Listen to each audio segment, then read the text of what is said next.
Қала әкімі Еркебұлан Баяхметовтың Қоңыратбек Құрманбаев атындағы Ақмола облыстық фтизиопульмонология орталығы мекемесінің директоры Жұмабек Мақашевпен және облыстық қалалық мәслихат депутаттарымен кездесті. Кездесуде талқыға салынған өзекті сауал Степногорск қаласындағы өкпе терапиялық бөлімшесінің толықтай жабылу жөніндегі мәселе төңірегінде өрбіді.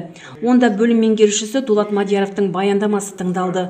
Оның мәлімдеуінше, ағымдағы жылдың 10 қыркүйегінде Степногорск өкпе терапиялық бөлімшесінің қызметкерлеріне жұмыс берушінің бастамасы бойынша еңбек шартын бұзу туралы Ақмола облысы денсаулық сақтау басқармасының және Құрманбаев атындағы облыстық фтизиопульмонология орталығының туберкулезге қарсы төсектерді оңтайландыру туралы бұйрықтарына сәйкес хабарлама берілген. Айта кетерлігі жай, Степногорск өкпе терапиялық бөлімі Көкшетау қаласындағы Ақмола облыстық фтизиопульмонология орталығы құрамындағы медициналық ұйым. Я хочу сказать, по 2021 году за 8 месяцев мы план койко-дней выполнили на 126%. 2021 жыл ішінде бөлімше толық жүктемемен жұмыс істеді. Жоспардың орындалуы 123%. Туберкулезбен ауыратын науқастарды емдеудің әсері 95-96% құрады. Бұл жоғары сапалы емдеу мен қызмет көрсетуді білдіреді.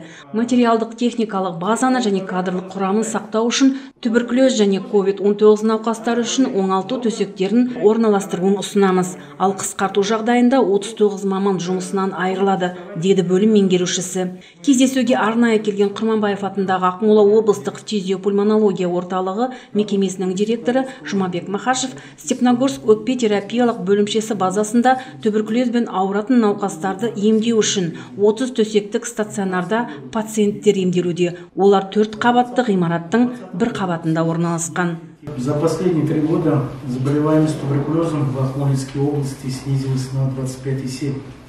Соңғы 3 жылда Ақмола облысында туберкулезбен ауру 25,7%-ға төмендеді. Степногорск өкпе терапиялық бөлімшесі төсектерінің тиімді жұмыс істемеуіне байланысты бөлімшенің төсек орны қуаты 30 төсекке дейін қысқартылды. Бұл ретте 2020 жылдың қорытындысы бойынша төсектердің жұмысы 83,1%-ға орындалды. COVID-19 бар пациенттерге арналған Ақмола облыстық фтизиопульмонология орталығы базасындағы инфекциялық стационар төсектерінің жұмысына байланысты туберкулездің сезімтал түрімен ауыратын барлық науқастар Степногорск өкпе терапиялық бөлімшесіне жатқызылды. Осыған байланысты ағымдағы жылдың 8 айының қорытындысы бойынша төсектердің орындалуы 126,8%-ды құрады.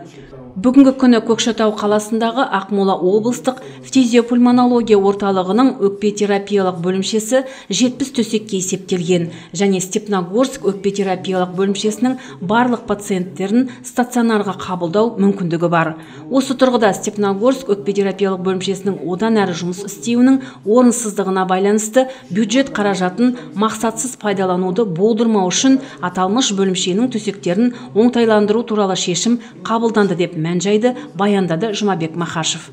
Кездесуге қатысқан Степногорск қаласының қоғамдық кеңес төрағасы Владимир Козичук және қалалық мәслихат хатшысы Хайрым Қабар бастаған депутаттар қауымы алдын ала ұжыммен түсініктеме жұмысы жүргізілмегенін, сала мамандарымен және қоғаммен талқыланбағандығын алға тарта отырып, өз наразылықтары мен қарсылықтарын білдірді.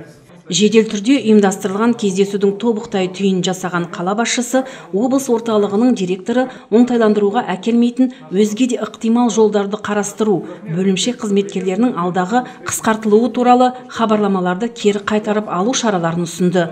Әлеуметтік маңызы зор мәселе бүгінде қала әкімдігінің ерекше бақылауына алынды.